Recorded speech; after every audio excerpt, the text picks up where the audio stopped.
සුබ දවසක් හැමෝටම මේ වීඩියෝව ඔබ වෙත ගෙනෙන අද දිනය 2026 මාර්තු 16 වෙනිදා. මේ මොහොතේ ලංකාවාසී සෑම දිනකටම වැදගත් වෙන විදිහේ ප්‍රවෘත්තියක් කරලා තිබෙනවා. ඒ සම්බන්ධ විශේෂ අවධානය.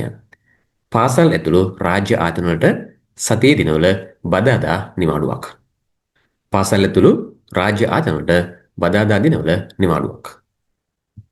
මැද පෙරදිග පවතින යුදමය තත්ත්වයේ හේතුවෙන් දිනෙන් දින ඉන්ධන සැපයුම් මාර්ග අඩපණ වෙමින් තිබීම තුළ ඇතිවී තිබෙන තත්ත්වය මත රජයේ කාර්යාල, පාසල් හා විශ්වවිද්‍යාල සඳහා සෑම සතියකම බදාදා දිනය නිවාඩු දිනයක් බවට ප්‍රකාශ පත් කර තිබෙන බව වාර්තා වනවා. රජයේ අත්‍යවශ්‍ය සේවා සැපයුම් ආයතන වලට මෙය අදාළ නොවන බව වාර්තා වනවා. අපි නැවතත් මේ නිවේදනයට අවධානය කරමු.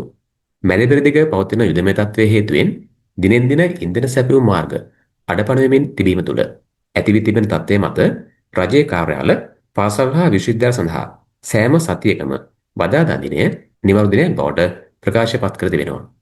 රජයේ අත්‍යවශ්‍ය සේවා සැපයුම් ආයතන වලට මෙය අදාළ නොවන බව වාර්තා වනවා. මේ සම්බන්ධව වැඩි විස්තර ඉදිරියේදී බලාපොරොත්තු වන්න.